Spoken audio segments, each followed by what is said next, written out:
Bonjour à tous, bienvenue dans ce Trendstalk et joyeux Noël à tous les téléspectateurs. On va célébrer cette fin d'année en faisant une petite rétrospective avec aussi des éléments prospectifs bien sûr. On va commencer par ce monde devenu un peu fou.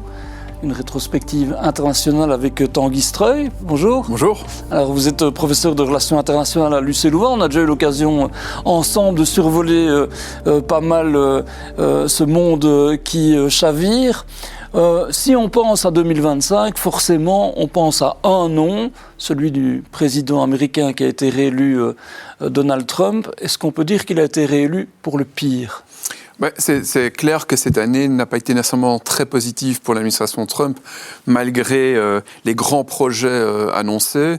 On a vu quand même des évolutions inquiétantes, en particulier en politique intérieure, où on voit qu'il y a une instrumentalisation du système judiciaire, on voit que le Parti républicain ne parvient pas à s'opposer au président. Donc il n'y a pas du tout d'équilibre des pouvoirs qui se met en place. On a vu des attaques à l'égard de la presse, on a vu des attaques à l'égard des minorités, toute la politique d'immigration. Une voie autoritaire quand même.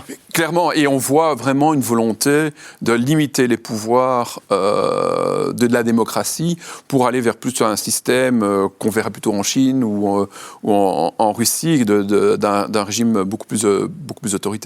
Et alors, sur le plan international, est-ce que c'est le président des paix ? Parce qu'on voit qu'il se démène quand même tous azimuts pour stopper des conflits jusqu'à l'Ukraine en cette fin d'année. Est-ce que là, il surprend en étant le prix Nobel de la paix potentiel? Ouais, je crois qu'il y a une obsession chez Trump, et ça a été prouvé durant toute l'année, c'est qu'en effet, il veut absolument obtenir ce Nobel de la paix. Maintenant, si on prend les résultats d'un an de négociations à la Trump, le fameux Art of the Deal, il faut bien reconnaître que les choses sont quand même extrêmement négatives.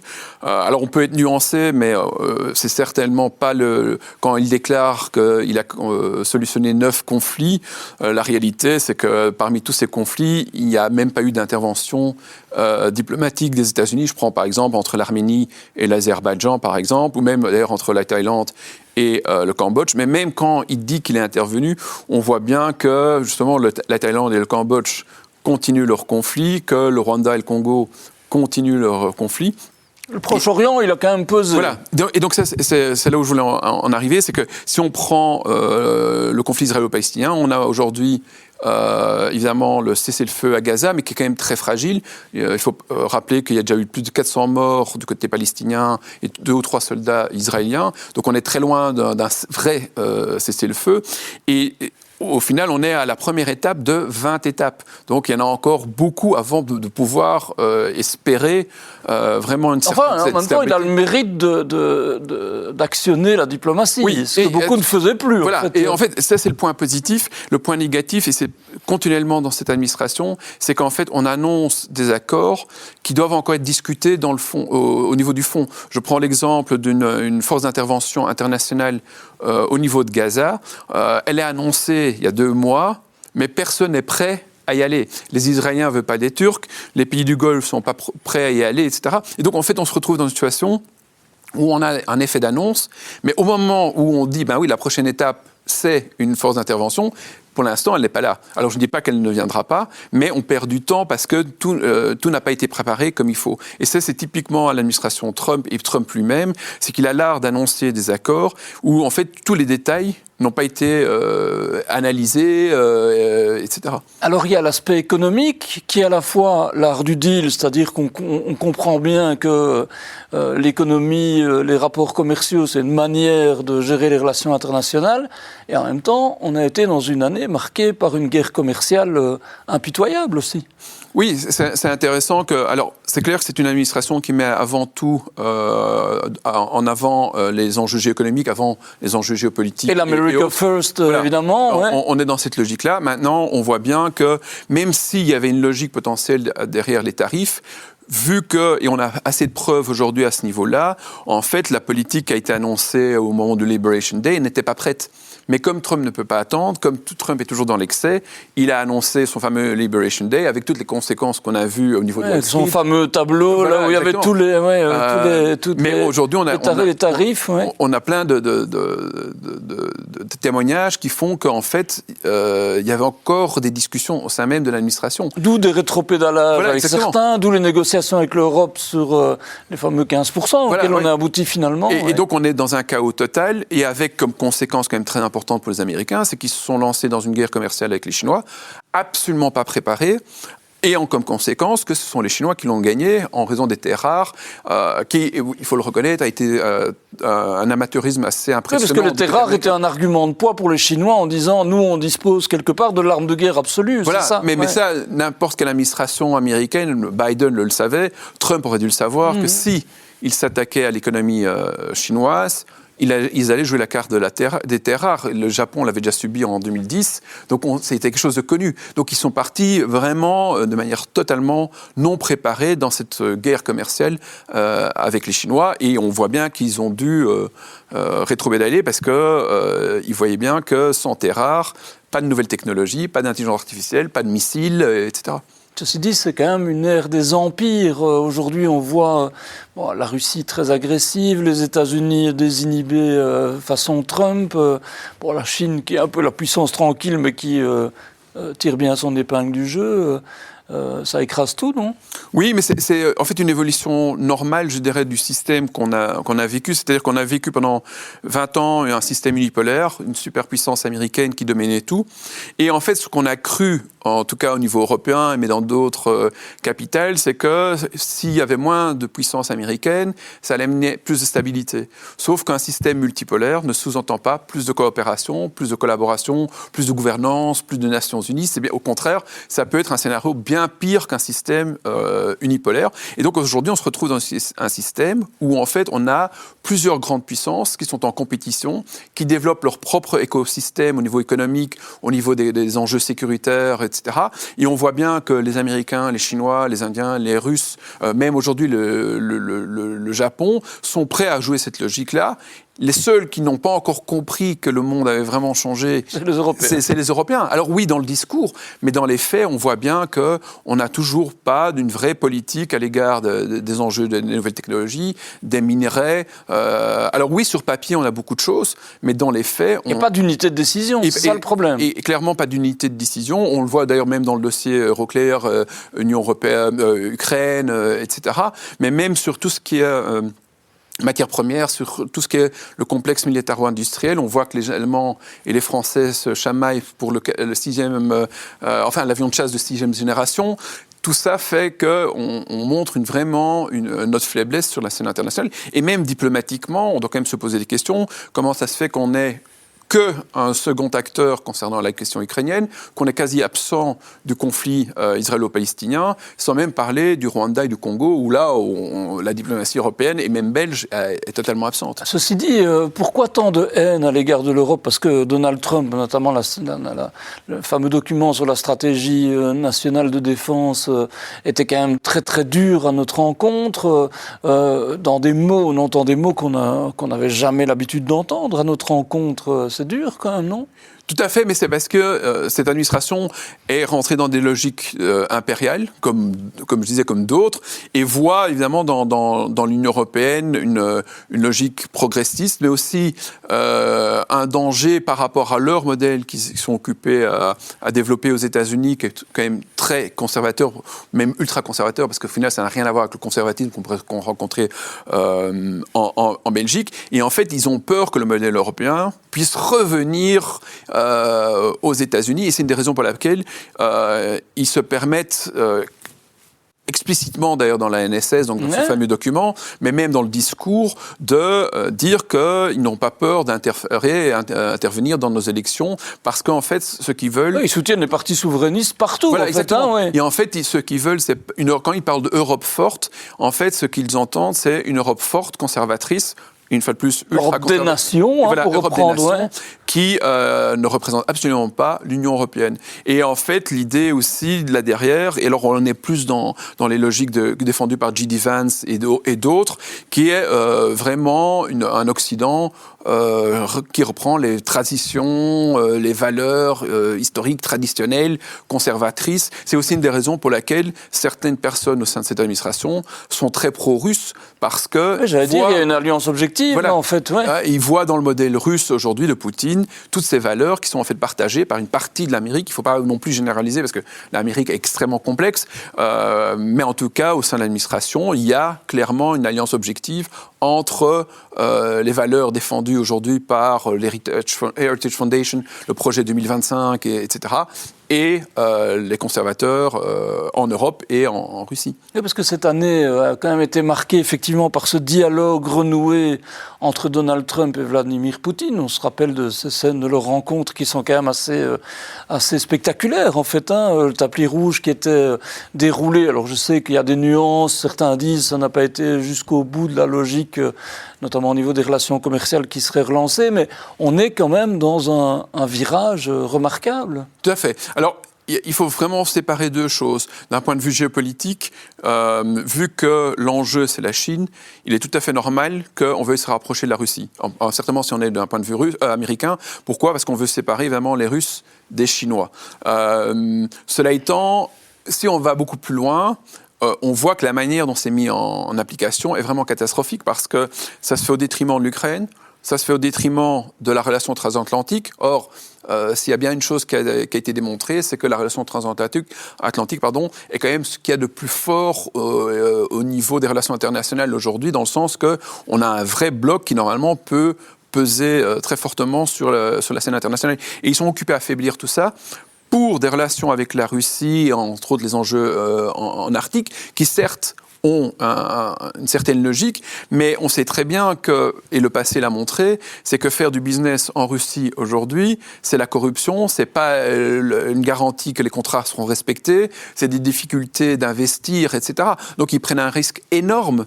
En même temps, c'est des clans mafieux qui se parlent les uns aux autres, voilà. Ou je caricature peut-être un peu, mais à peine. Mais il y a énormément de corruption, parce qu'on sait qu'entre autres, le Wall Street Journal a écrit toute une enquête sur les accords qui étaient déjà occupés à être négociés entre Américains et Russes, et on voit là-dedans qu'il y a toute une série de gens au sein de l'administration, et en particulier les fils d'eux, parce que vous avez tous les ministres... Jared Kushner, notamment, qui est le beau-fils... Il y a les fils au niveau Witkov, Lutnick, etc., qui sont aussi dans le business, et qui sont prêts à négocier avec la Russie pour des enjeux... Construire des Trump Towers, enfin, et bien plus que ça. Il y a des oléoducs, il y a les gazoducs. Ouais. Mais une fois de plus, d'un point de vue géopolitique, ou même géoéconomique, il y a des logiques.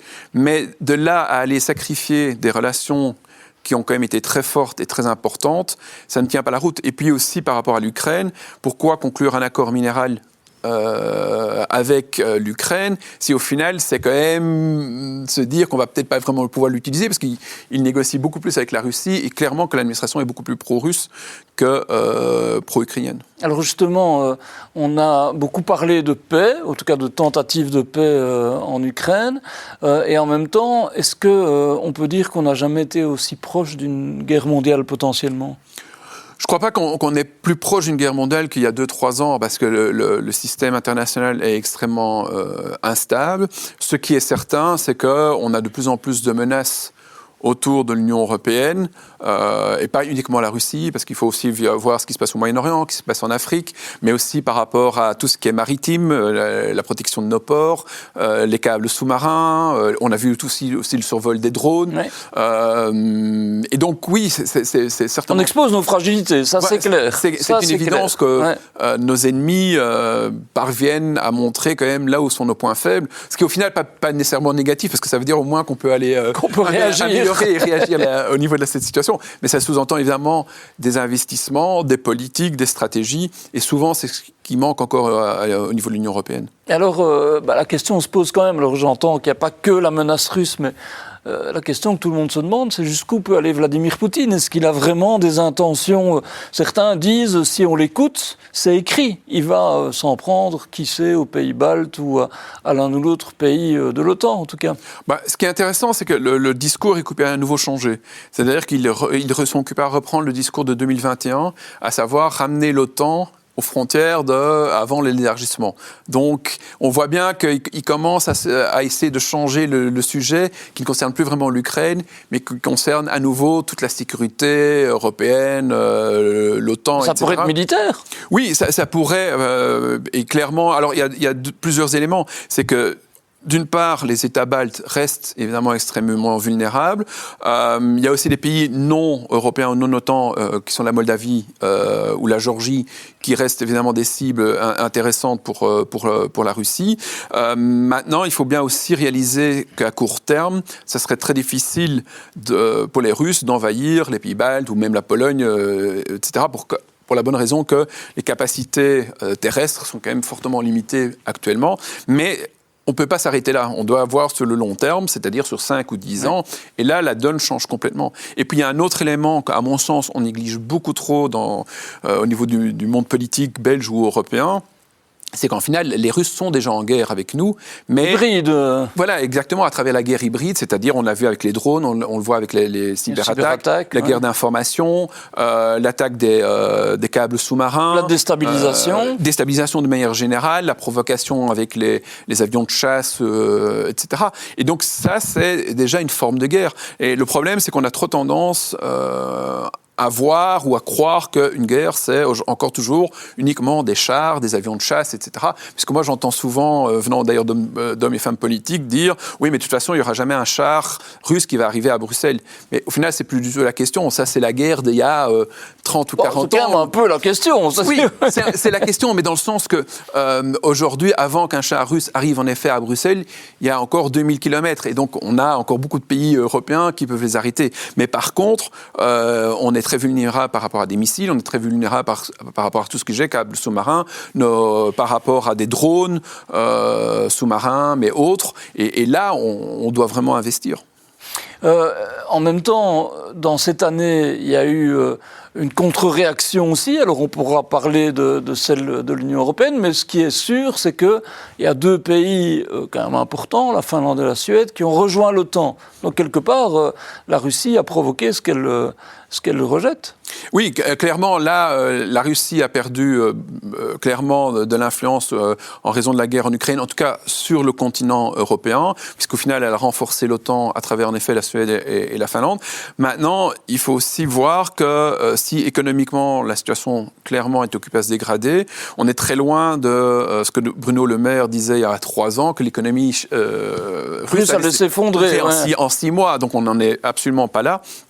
Et puis, il ne faut pas oublier qu'il n'y a qu'une quarantaine de pays qui sanctionnent en fait la Russie. Donc ça veut dire qu'il y a plus de 150 pays avec qui la Russie peut continuer à négocier, et c'est ce qu'ils font avec, entre autres, la Chine, l'Inde, mais aussi beaucoup de pays africains où ils investissent dans tout ce qui est matières premières, dans l'uranium, entre autres, et également dans l'investissement au niveau des centrales nucléaires et d'autres choses. Donc le fait est que la Russie est loin d'être isolée sur la scène internationale. C'est un peu un biais qu'on a, parce qu'au niveau européen, on sanctionne, il y a des pays comme l'Australie, le Japon, etc., mais si vous prenez la totalité des pays, on est quand même très très loin d'un pays qui est complètement isolé de oui, et nos valeurs sont en perte de vitesse, quelque part au niveau mondial, je veux dire. Oui, mais je crois je vais être un peu sévère, mais je crois qu'il n'y a que l'Europe qui croit encore que nos valeurs sont un exemple. Aujourd'hui, parler de droits de l'homme, de démocratie ou même de droits LGBT, etc., c'est quelque chose qui ne va pas nécessairement toucher les régimes. Alors oui, il y a des sociétés civiles, parce qu'on nous dira, oui, mais la société civile, certes, mais ce n'est pas la société civile aujourd'hui qui prend dans tous ces pays les décisions. Et les décideurs, eux, aujourd'hui, ils ont le choix entre, certes, les Européens, mais aussi les Américains, les Russes, les Chinois, etc. On doit aussi se poser la question, comment se fait-il que, par exemple, il y a eu un accord au niveau des minerais qui a été conclu entre les Américains et la RDC. Où est l'Europe dans ces questions-là? C'est vraiment vraiment des problèmes. Or, si on lit le contrat en question, et ça vaut vraiment la peine de lire, on voit quand même qu'on est loin justement de tout ce qui est bonne gouvernance, droits de l'homme, démocratie. Il y a 3 pays qui sont en pointe au niveau européen dans toutes ces questions-là d'une certaine manière, enfin, de l'Union et hors Union. D'ailleurs, c'est la France, l'Allemagne et le Royaume-Uni. Or, on sent que ces trois pays-là, qui sont importants, sont quand même sur le point de basculer potentiellement. L'extrême droite y est importante, il y a beaucoup de problèmes économiques et politiques budgétaires. Est-ce que c'est un des enjeux de l'année ou des 2 années à venir, c'est que ça tienne ? C'est clair que d'une manière générale, l'Europe est en crise économique, sociale et n'ayant pas vraiment une politique de défense commune. Et on voit bien qu'en effet, dans les pays qui sont supposés amener l'Europe vers la puissance, c'est une crise politique. On le voit en France, on peut très bien s'attendre en 2027 à ce que soit Bardella, soit Le Pen deviennent président. On voit en Angleterre, Nigel Farage qui est en plein sondage, avec des sondages très positifs. L'AfD en Allemagne qui monte très fort, exactement. Et qui en tout cas, ce qui était impensable dans le pays où le nazisme a fait des ravages. En fait, ce qu'on voit un peu, c'est qu'on a vu cette évolution aux États-Unis avec une volonté d'être dans les logiques progressistes, et maintenant on voit en fait un retour du balancier, mais qui est en fait pire, c'est-à-dire qu'en fait on ne retourne pas vers une sorte de modération. En fait, on voit à travers tous ces partis politiques qu'on va vers un ultra-conservatisme où en fait on remet tout en question qui ne va pas dans ces logiques. Et donc en fait le modèle qu'on voit s'installer aux États-Unis, en partie on le voit à travers les partis politiques européens. Cela étant, on voit aussi des divisions entre le conservatisme américain et les partis d'extrême droite européens. Il y en a certains qui s'identifient à Trump, d'autres, entre autres en France, ne veulent pas trop s'identifier, ce qui est normal parce que la France a toujours été dans cette logique beaucoup plus souveraine. Mais clairement, tant que ces trois pays-là, plus au final la Pologne, qui est quand même un pays dont on ne parle pas, à mon sens, suffisamment au niveau européen, alors que c'est une puissance quand même non négligeable, certainement au niveau militaire. Mais tant que ces pays-là ne pourront pas vraiment prendre les choses en main et qui continuent à se disputer au niveau des politiques de défense, au niveau de politique étrangère, sans même oublier d'ailleurs l'Italie, on risque d'être confronté à de gros problèmes dans les années à venir. Ça fait des années, Tanguy Strøy, que vous dites que l'Europe n'est pas assez attentive à ce qui arrive. C'est pas à défaut de l'avoir dit. Donc quelque part, je ne vais pas dire que vous allez vous féliciter d'avoir eu raison, mais c'est quand même ça que l'on voit aujourd'hui, non ? Oui, mais c'est une fois de plus, quand on étudie les relations internationales, quand on étudie les évolutions, quand on étudie des systèmes unipolaires, multipolaires, je ne vais pas rentrer dans les théories, etc. Mais en fait, ce qui se passe aujourd'hui n'est pas du tout une surprise. À partir du moment où on voit certaines évolutions, il y a des choses logiques qui en découlent. Et en fait, l'Europe a continué à vouloir voir le monde un peu des bisounours, comme je dis souvent, c'est-à-dire celui où les Nations Unies fonctionnent, où la bonne gouvernance fonctionne. Malheureusement, ce n'est pas du tout le cas. Où la coopération est le modèle. Ça ne fonctionne plus, et donc à un moment donné, on doit changer de politique. Et je crois que ce soit au niveau belge, que ce soit au niveau européen, on a encore toujours énormément de difficultés d'accepter que l'Europe n'est plus le centre du monde, mais qu'en plus, on nous écoute de moins en moins, qu'on a de moins en moins d'influence sur la scène internationale, et que donc ça suppose quand même qu'à un moment donné, on adapte nos politiques et de ne pas continuer à se dire que tout ira bien, etc. Et donc ça, c'est vraiment un problème qu'on retrouve au niveau européen et également au niveau belge. Est-ce qu'il est trop tard ? Parce qu'on pourrait dire, il faut une unité de décision, il faut des États-Unis d'Europe, que sais-je, mais en fait, c'est trop tard, non ? Pour l'Europe, ça va être extrêmement difficile de rattraper le retard parce qu'au niveau technologique, on est... les géants sont ailleurs. Mais les géants sont ailleurs, en Chine et aux États-Unis. On a le cloud, on dépend des Américains. Au niveau de la défense, on dépend des Américains. Au niveau des ressources, au niveau en tout cas du raffinement, on dépend des Chinois. Au niveau des semi-conducteurs, on dépend principalement des Américains. Et on n'a pas vraiment de politique de matières premières. Donc en fait, on n'a pas préparé à ouvrir de nouvelles mines au niveau européen. Alors oui, il y a 47 nouveaux projets, mais avant que ça se mette en place, ça va encore prendre de nombreuses années. Et donc on est à ce point de vue-là très très lent. Et de ce point de vue-là, c'est intéressant de voir qu'en un an, si on doit vraiment prendre un point positif du point de vue américain, c'est que les Américains ont été extrêmement agressifs pour conclure des accords minéraux avec le Congo, avec l'Ukraine, qui sont connus. Mais quand Trump a été en Asie, il a conclu des accords avec le Vietnam, l'Australie, la Malaisie, le Japon, la Corée du Sud, aussi bien pour les minerais que pour le raffinement. Donc ça veut dire qu'on est vraiment, du côté américain, hyper proactif sur cette question-là, alors qu'au niveau européen, on est très, très, très lent. Il y a un autre dernier exemple, c'est qu'à La Rochelle, on a maintenant une question de raffinement avec Solvay. Les 2 premiers clients sont des Américains. Donc tout ça pour montrer que même quand on fait quelque chose au niveau européen, on voit qu'au final, ce ne sont pas des clients européens qui arrivent, mais ce sont des clients américains. Le risque qu'on devienne un musée est réel, quoi. En tout cas, on doit vraiment commencer à se réveiller et arrêter de penser national et de penser vraiment européen, parce qu'en théorie, on a une puissance économique assez incroyable, on a une puissance militaire assez incroyable, on a un soft power qui normalement devrait pouvoir s'étendre. En théorie aussi, on est supposé avoir une bonne diplomatie avec le nombre de diplomates qu'on a, donc il y a quand même une certaine qualité qui doit être présente, mais malheureusement, ça reste tout ça reste sur papier. Alors Tanguy Strøy, votre année a été marquée par la publication de plusieurs livres. Il y en a un notamment qui évoque la Chine et l'Inde, et notamment leurs relations, mais aussi leur place dans le monde. C'est pas anecdotique, ça veut dire que c'est là que se joue l'avenir? Ben, ça fait quand même déjà plusieurs années qu'on part du principe que l'avenir du monde, c'est l'Asie, en raison de la présence évidemment des Américains, mais du Japon, de l'Inde, de la Chine, mais également de tous ces pays émergents comme le Vietnam, comme l'Indonésie, qui petit à petit arrivent. On parle aussi parfois du Bangladesh, qui n'y en a pas encore, mais qui a aussi un énorme potentiel. Et donc, c'est vrai qu'on voit une dynamique en Asie qui est beaucoup plus importante. Cela étant, il y a beaucoup de défis aussi pour tous ces pays, mais c'est clair que si on regarde un peu les grandes puissances aujourd'hui, il y en a quand même beaucoup qui sont dans la région Indo-Pacifique. Et la Chine et l'Inde. Alors la Chine, c'est un peu potentiellement la première puissance économique mondiale. Militairement, ils deviennent extrêmement forts. Mais par contre, démographiquement, le bas blesse un peu là. Tandis que l'Inde a peut-être des potentiels. Comment vous situez les deux pays qui sont par ailleurs des rivaux aussi Voilà, entre l'Inde et la Chine, il y a quand même pas mal de rivalités, même s'il y a eu un rapprochement cette année, mais ça reste quand même très, très, très fragile parce qu'il y a beaucoup d'opposition entre les deux pays. Ils sont concurrents aussi dans les mêmes régions, que ce soit en Asie centrale, que ce soit en Asie du Sud ou même en Indo-Pacifique en tant que tel. Et puis il y a d'énormes défis aussi bien pour l'Inde que la Chine. Alors pour l'Inde, c'est les questions de démographie, dans le sens qu'il y a une démographie avantageuse, mais ça sous-entend qu'il faut trouver des emplois pour le nombre de jeunes. Il y a la question de la corruption qui est problématique, il y a les questions de caste. Tout ça sont quand même des problèmes qui doivent être solutionnés. Et par rapport à la Chine, c'est vrai qu'on pourrait dire, oui, mais la Chine, aujourd'hui, elle est très, très forte. C'est vrai qu'elle est forte militairement, qu'économiquement, elle est forte, mais au niveau économique, il y a un énorme défi au niveau du chômage des jeunes, des tensions entre les villes et le rural.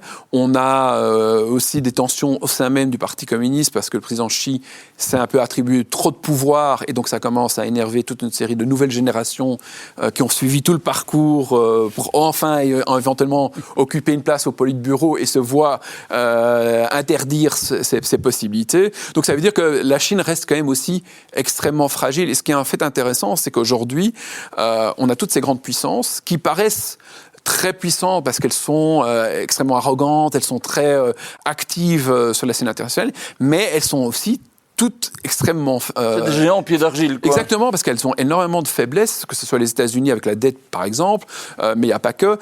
Comme je disais, la Chine, l'Inde, la Russie, il ne faut même pas en parler. Donc tous ces pays sont extrêmement fins. Et c'est peut-être là, sur le long terme, que nous, on peut jouer, parce que là, même si on a énormément de faiblesses aussi, on a peut-être des socles plus durs sur le long terme, mais une fois de plus, ça sous-entend qu'on doit se réveiller. Est-ce que ça veut dire que 2026 sera l'année de tous les dangers, parce qu'on sent quand même que les périls sont là ? Ou bien qu'il y a des notes d'espoir en cette période de Noël? Bon, on essaye toujours d'avoir des notes d'espoir. Maintenant, la réalité, elle est ce qu'elle est. Et on a maintenant des tensions avec le Venezuela, donc on peut aussi envisager quand même des scénarios négatifs à ce niveau-là. Ce qu'on peut espérer pour 2026, c'est qu'on trouve une solution pour le conflit en Ukraine et une autre solution pour le conflit à Gaza, et qu'on puisse au moins stabiliser ces deux conflits. Quand je dis stabiliser, ça veut dire qu'en fait, on arrête le recours à la force. Et que la paix, quelque part, retrouve droit de cité, même s'il sera fragile, même s'il devra clairement, être mais ça prendra plus de temps que 2026. Merci beaucoup Tanguy Strøy, merci à tous d'avoir suivi cette édition exceptionnelle du Trendstalk. Joyeux Noël encore et espérons effectivement que 2026 se présentera sous de meilleurs auspices que 2025. À bientôt.